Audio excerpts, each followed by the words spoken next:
बघा आता जे योजना आहे, मुख्यमंत्री लाडकी बहीण आहे, ही योजना फार चांगली आहे. सरकारने जे उद्देश होता, तर गरीब से गरीब महिलाला ती योजना भेटायला पाहिजे.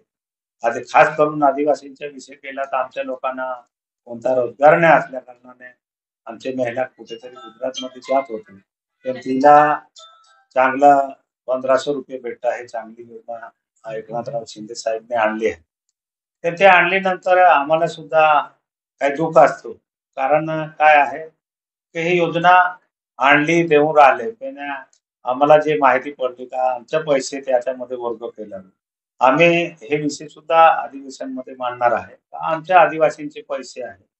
ते पैसे आम्हाला द्या. तुम्हाला योजना चांगली आहे, चांगलं करून राहिलं युती सरकार, त्याच्याबद्दल माझी काही तक्रार नाही.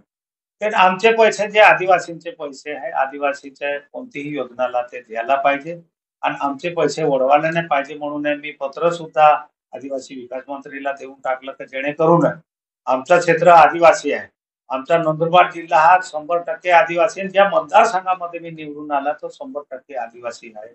म्हणून आदिवासींचे पैसे आमचे कोणीही कितीही सांगितलं तरी ते याच्यात ओढवायचे नाही, कारण ते नुकसान आदिवासींचे होणार आहे.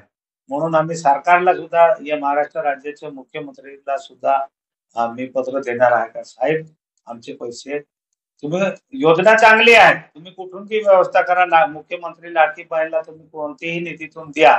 पण आमच्या आदिवासींच्या निधीमधून द्यायचे नाही हे सुद्धा आम्ही माझ्यात मी पत्र देऊन टाकलं आहे. पण महाराष्ट्राच्या मुख्यमंत्रीला सुद्धा सांगणार का साहेब तुम्ही दुसरी निधी काय करा. आमची निधीला हात नाही लावायचा.